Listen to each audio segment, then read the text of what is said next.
آپ بہت گندے آدمی ہیں، اللہ کرے آپ گنجے ہو جائیں اور آپ کی شادی ببو برال سے ہو جائے۔ غصے میں وہ مردانہ زنانہ سب بھول گئی۔ اس کی بددعا نے صوفی دادا کو کھلانے پر مجبور کر دیا، جبکہ تیمور یکدم اپنی جگہ سے کھڑا ہو گیا۔ دروازے تک جاتی عائشہ پھر مڑ آئی۔ خدا خیر کرے اب کچھ سر میں نہ دے مارے۔ تیمور نے اسے واپس آتا دیکھ کر دل ہی دل میں کہا۔ وہ غصے سے ٹیبل تک آئی، ٹیشو پیپر کے ڈبے سے 4-5 ٹیشوز ایک ساتھ نکالے اور ناک پر رکھ کر شوں شوں کرتی باہر نکل گئی۔ آپ اب کہاں جا رہے ہیں؟ صوفی دادا کو اپنی جگہ سے اٹھتا دیکھ کر تیمور نے کہا۔ اس کے پیچھے جا رہے ہیں، بہت اطمینان سے کہا گیا۔ اس کے پیچھے؟ تیمور نے دروازے کی طرف انگلی کر کے حیرانگی سے استفسار کیا۔ سنا نہیں تم نے؟ میرے ہاتھ میں شادی کی ایک اور لائن ہے۔ وہ اسے ہکا بکا چھوڑ کر باہر نکل گیا۔ ان کے باہر نکلتے ہی اس نے ریسیور اٹھا کر اسفل کی طرف کال ملائی۔ اسفل کمپیوٹر کے آگے بیٹھا وہی کھیل کھیلنے میں مصروف تھا جس کے پیچھے آج کل ساری پاکستانی قوم پاگل ہوئی تھی۔ جی ہاں، وہ چیٹنگ کر رہا تھا۔ آج مسلسل 10واں روز تھا اسے سحر نامی لڑکی سے چیٹنگ کرتے ہوئے۔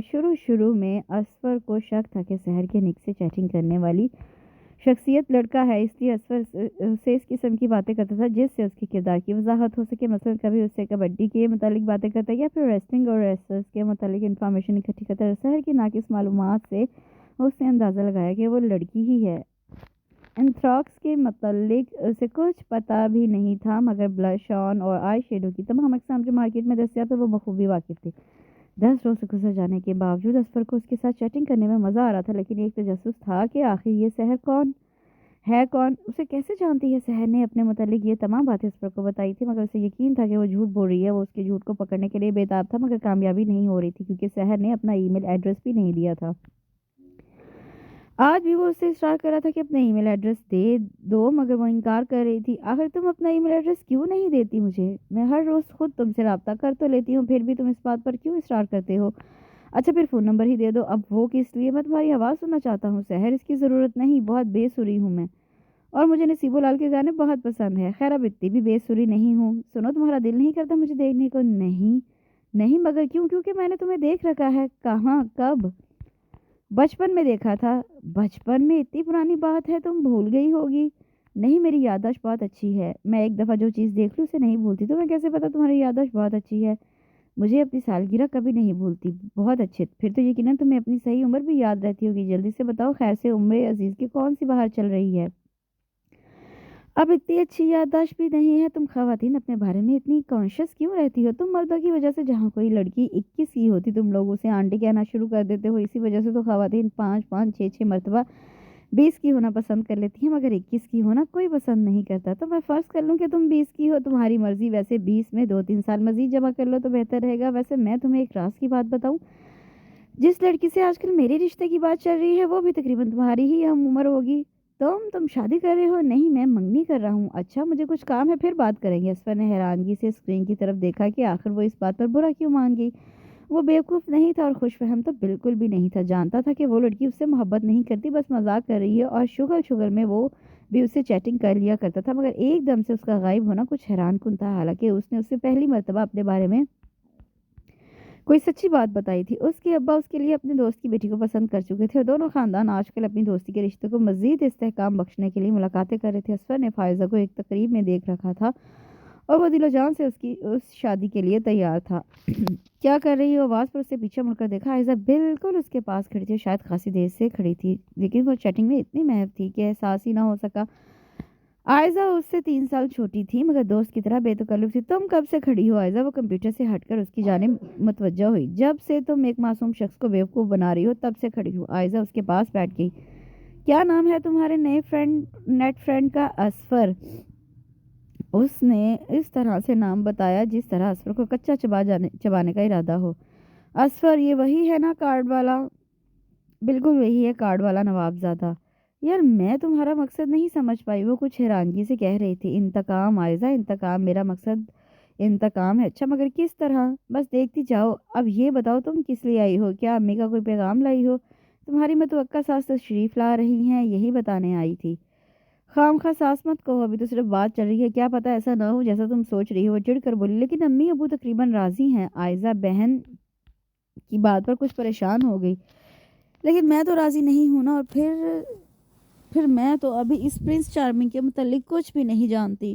تو تمہیں میں بتاتی ہوں نا۔ عائزہ اس کا ہاتھ تھام کر ایک ایک تفصیل بتانے لگی۔ اس نے جھجکتے ہوئے کال بیل پر ہاتھ رکھا۔ وہ پہلی دفعہ اس علاقے میں آئی تھی۔ پرانی انارکلی کے تنگ اور اونچے مکانوں میں سے ایک مکان میں رہنے والی عائشہ کے لیے گلبرگ ایک طلسم کدا ثابت ہو رہا تھا۔ وہ بہت محدود ذہنی کینوس کی مالک معصوم سی لڑکی تھی جس کی دنیا اسکول سے گھر، گھر سے اسکول اور پھر گھر سے کالج اور کالج سے گھر تک تھی۔ مختلف مزاج کے لوگوں سے ملنا، انہیں ڈیل کرنا اسے نہیں آتا تھا اور شان بے نیازی ملاحظہ ہو شوق ہوا تھا نوکری کا۔